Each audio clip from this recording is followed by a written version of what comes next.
Hey everyone, it's Joe from Gadgetry Tech, and today we're going to talk about the SteelSeries Nova Pro Wireless EQ Tuning. That is a mouthful. I've been asked this more than any other headset I've ever reviewed to talk about custom tuning to make this sound better or different, or what I suggest to tune it. This is a very deep conversation as far as how tuning impacts your performance, what you enjoy, etc. So I'm going to get a little sciencey during this part of the video. However, I do want to start with the basics. So there's two ways to tune this. You can tune this with the DAC, which has built-in EQ bands. You can also customize the built-in DAC EQ bands via SteelSeries GG engine, and then on SteelSeries Sonar, that's PC only. So all the crazy cool Sonar features and customization only works if you're playing on PC. So I did want to address both console players and PC.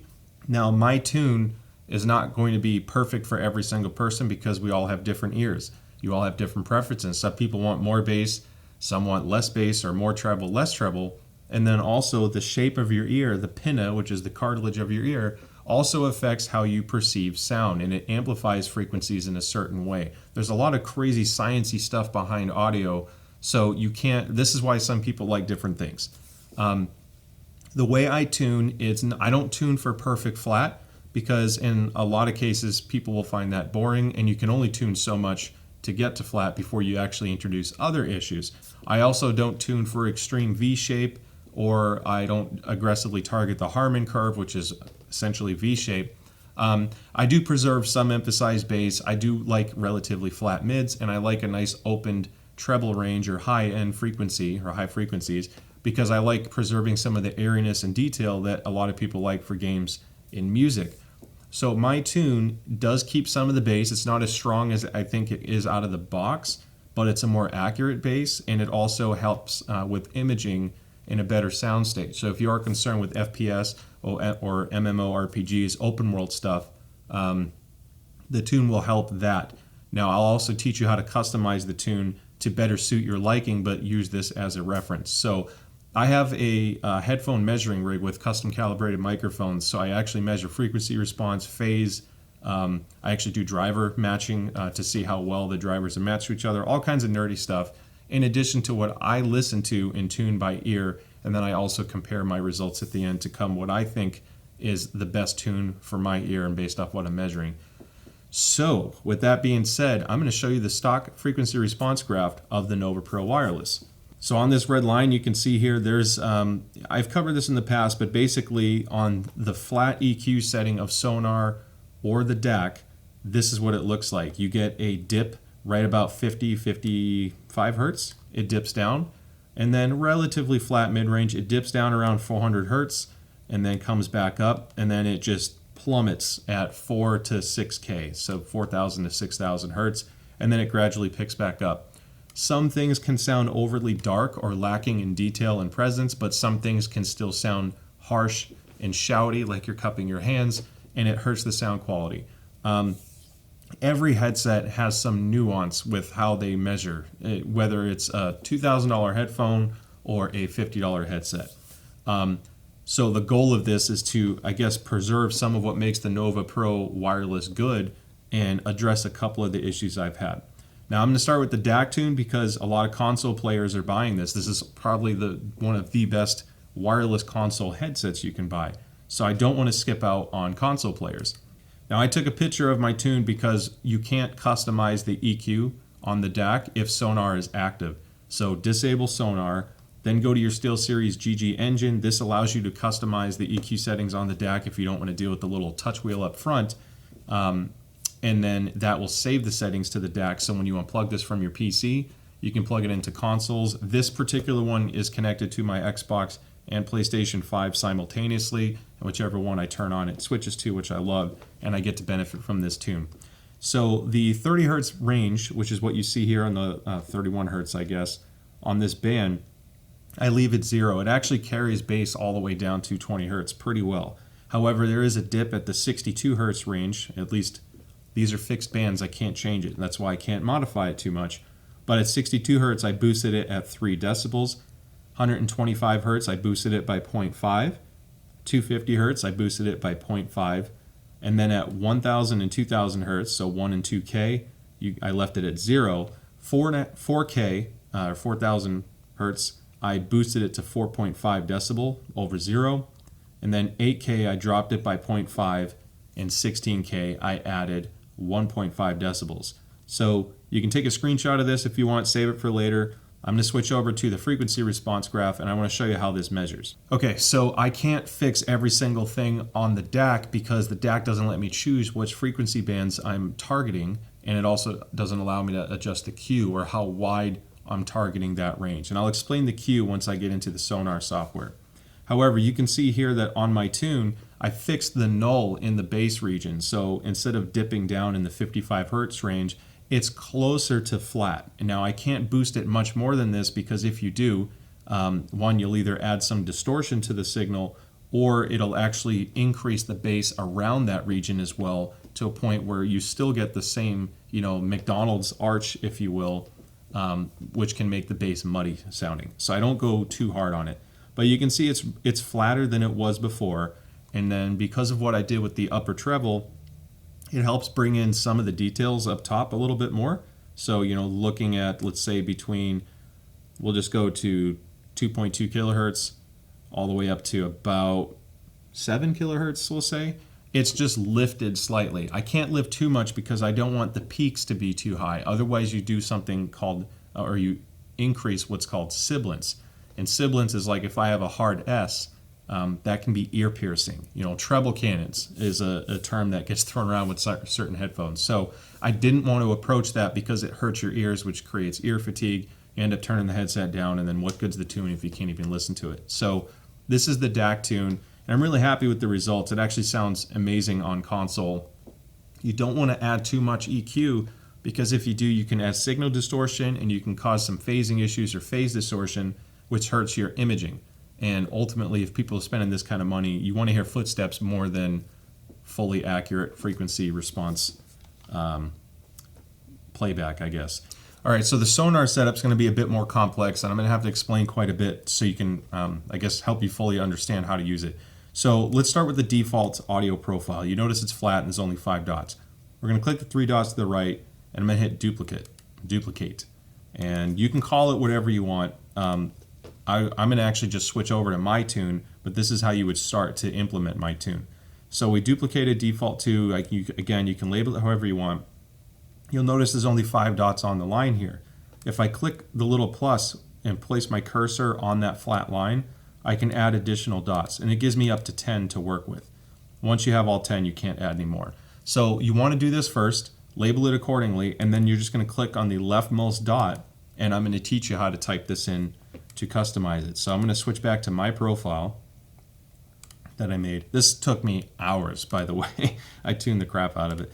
So on the first dot, you're going to do 1 dB, like plus 1 dB at 20 hertz. Set the Q to 2. Now the Q is your notch. It's how wide or narrow you're adjusting it. So to simplify things, if I were to adjust 500 hertz and I have a Q of 0.5, and this, let's say the 500 hertz is where my fingers touch. A 0.5 Q is going to be like this. I'm going to lift 500, but I'm also going to lift the frequencies around it. It's a nice gentle roll off. If I set my Q to 7, like something crazy high instead of 0.5, now my Q is like this. And I'm aggressively targeting 500 hertz, but I'm letting it immediately roll off around it. That's how you fix the little dips in frequency response to get it more flat. So I have a huge mix of Q here. So you click the first dot, and as you type it in, so I'm going to do 1, you can type 20 for 20. So you want to hit enter every single time you enter a number. If you don't hit enter, it just kind of reverts back to whatever you want. Now that I've explained that process, you're going to see the numbers on the left-hand side here to make this easy to type in. So you can always pause it, screenshot it, and then move on to the rest of this video. The next frequency I target, 48 hertz, negative 1.5 dB with a Q of 5. It's a little notch that I take out at 48 hertz. Then we move on. 55 hertz, I do a 5 decibel lift. So plus 5 dB at 55 hertz, 1.6 Q. Moving on again. At 229 hertz, plus 0.8 dB, with at 229 hertz with a Q of 1.815. 390 hertz, I do a 3.1 dB gain, a Q of 1.815. We're going to move all the way to the right here. The mid's relatively flat. This addressed the only real issue I have with the mids. Then going into the treble region, we have a 6 decibel boost at 4.04 kilohertz. And when you do kilohertz, just to warn you now, you can't type 4.04 or it's going to go all the way to 20 hertz because it thinks you're typing in hertz. What you have to do is type 4040 because 4.04 kilohertz is 4040 hertz. So I type 4040 and hit enter, and then I move on to my Q, and the Q here is 3.715. So 6 dB, 4.04 kilohertz, 3.715 Q. Again, going to 5.74 kilohertz, so you would type 5740, 6 decibel gain, 3.557 Q. Going to the 8 kilohertz frequency, so 8.05 kilohertz minus 2.6 dB. And then on 10,560 hertz or 10.56 kilohertz, I did a 5.8 dB gain with a Q of 6, and then also with a Q of 6 at 14,410 hertz or 14.41 kilohertz, I did a gain of 6.5 dB. I really don't like going more than 6 decibel on gains or reduction, or mainly gains, because you can create distortion and issues that really pushes the line. I just felt like it just sounded a little bit better with it lifted. So I'm gonna go to the charts. I'll show you what this produces, and then I'm gonna go back to Sonar because I want to show you how you can customize this more to your liking. So let's turn off the DAC tune, and now I go to my Sonar tune. This is my favorite tune I did on the wireless one. I literally spent like 6 hours trying to, I guess, kind of perfect the output of it. So you can see I addressed that null in the bass region. It's relatively flat. It's boosted slightly at 20 hertz because I think a lot of people like that rumble, but you're only talking like 1 or 2 dB. This is almost flat.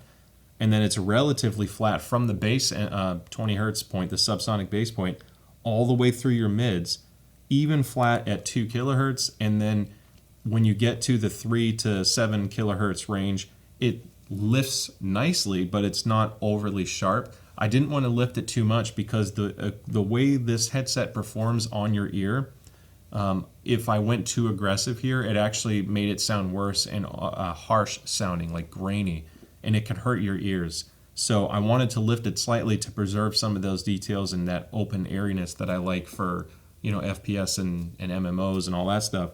But I didn't want to overdo it. And then on the highs, again, I kept the lift a little bit more, so some of that high frequency treble tuning you adjusted, that's what lifted this somewhat in where those nulls are to get a more even frequency reproduction at higher treble. So I really like this tune.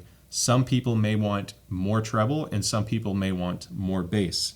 So I'm going to go back to Sonar and I want to show you something.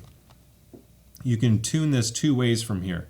You can leave all of those crazy numbers you just typed in as they are and use the sliders down at the bottom here to adjust.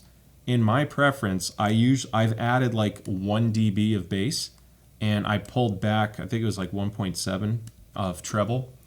So that was more of my preference. It's really hard to explain. I'm like, oh, why didn't you just tune it up top? There are certain things where I like it tuned exactly as the parametric EQ works, especially for games. When I listen to certain music, 1.7 at medium to higher volumes is just a little bit more safe. I can listen to it at a louder volume without it seeming overly bright. So you can fine tune it with this bass, voice, and treble. Bass, if I drag up, it's going to lift that whole mid-range. You can see that going up and down. So start with this parametric EQ setup that I did. And again, if you want to increase the bass, you can do this. Now, the way SteelSeries does the bass boost, it targets like the 50 to 100 hertz range. It doesn't really touch the sub bass. So if you need more rumble, just click the dot all the way to your left. And instead of a 1 dB gain, you can add 2 or 3 more. And it'll make that headset hit just a little bit harder along with that slider. Try not to go up past like 5 dB, because honestly, once you really start adding decibels on these sliders, it increases distortion, and even though you have more bass, the bass doesn't sound good. It's not accurate, it's not clean, and frankly, it sounds pretty bad. As always, I do leave spatial audio off. With this tune, the immersion and openness is absolutely ridiculous, so I don't need spatial audio. And then I leave the gain at 0. I would not suggest touching gain. The more you boost gain in all these digital signals, the more you have a chance of increasing distortion at the signal level, which is not what you want. It's going to sound pretty bad. So that's the tune. Now, I do want to talk about a few other things. So hopefully you got what you needed from a tuning standpoint, and then go run with it and have fun. And I strongly suggest, depending on what games you play, if you get bored, go to YouTube and type in like Battlefield Atmos demo or Battlefront Atmos demo, the Star Wars game, and try this tune out. And it really is insane how much openness and soundstage you get. You still get the bass and everything, but it's just so much more immersive with that setup. So I want to talk about the implications of Sonar and their presets. This is like an extra bonus topic because I got kind of frustrated. It's super misleading on these presets that they make. So I'm going to go back to my stock EQ, okay? Let's go to this. And let me fix my 20 to 20K range. So when you do these presets in Sonar, so I'm going to go to, I think the first one I did was Call of Duty. So let's click on Call of Duty Warzone. And look how aggressive they EQ this. They take out all the sub bass, obviously. They're boosting a notch up high, and at 8 kilohertz, they did a 6 decibel lift. It's good that they stayed under the 6 decibel limit, or at 6 or less. However, the result of that tune gives you this. And yes, it addresses, so this gives you this kind of frequency response with the Nova Pro Wireless, not all headsets. That's the biggest problem I have. They don't know what headset you're connected to on Sonar. It's the same preset for every single headphone you own. So the reason why I have a Razer Black Shark V2 here is I'm going to show you the same preset for both headsets and how drastically different the output is. So you can't rely solely off of these charts. I don't like using the built-in ones. So just for fun, that was Warzone. This is the Fortnite by FaZe Mega tune. A little bit flatter, but he obviously targeted very specific notches for Fortnite, probably found the footstep frequencies and boosted that. Let's see, FPS footsteps, music, clear vocals. This is a boost in the mid-range. You can see from the 1 to 3K range, and everything else kind of falls back. We go to Sonar, the Forza tune. The Forza has an amplified bass response a lot, probably like 10 dB boost at 100 hertz, which means the engines are going to have more of a hum to it. And then now we get into the Razer headset. So I'm going to show you FPS footsteps. This is the built-in SteelSeries Sonar EQ preset on the Nova Pro Wireless using the FPS footsteps preset. Now if I go to the Black Shark V2, on the same exact preset, look how different that measures. So you can't assume, especially up here, when you look at the upper treble range, it is a drastic difference. The bass is kind of a mirror of each other, but that's just because they have a similar bass profile. The Razers just have a lot more boosted bass. But you can't buy a HyperX headset or a Lucid Sound headset or a Turtle Beach headset and then just pick your Call of Duty Warzone or FPS preset on Sonar and think that that's the right preset for your headset in that game. I would love to spend a ton of time tuning every single headset and giving you tunes for them all, but it's a large investment in time, so I don't know what's going to be possible, but I really wanted to demonstrate this so you understand the importance of doing your own custom EQ tune for your headset to make the most of it. And just to show you the difference, so the Pro Wireless measures like this, and the Black Shark V2 measures like that. Do you see this? What is this? 20 decibel boost in bass? Just absolutely bonkers level of bass boost in that 150 hertz. So I guess if you like playing Forza, you don't even need any custom tuning. Just buy the Razer headset, and Forza is going to just have tons of hums. So Anyway, I hope you found this review, or I'm so used to saying review. I hope you found this video helpful in understanding the nuances of Sonar, tuning your Nova Pro Wireless, or any other headset. If you just happen to watch this channel and you're looking for some input, that's the way it works. The last thing I'll end with on Sonar is to choose your headset. Sonar works with every single headset, and once your headset is plugged in, either pick the headphone jack that's connected to it if you're using analog, or whatever USB headset you have will show up here in Sonar. Now Sonar can control that headset, and then on your Windows settings, and you click your little volume, just select SteelSeries Sonar Gaming, and now everything will work. It doesn't matter what headset you have. So I really hope you found this review or video helpful. I did it again, dang it. Please like and subscribe if you found it helpful. I'm really trying to grow the channel, but I want to still make videos like this to address kind of like the grassroots of the EQ and audio community. So yeah, thank you all so much for the support as always. I really love all the positive comments you guys have made. It's just, we have such a good community going now. And with that being said, I will see you next time.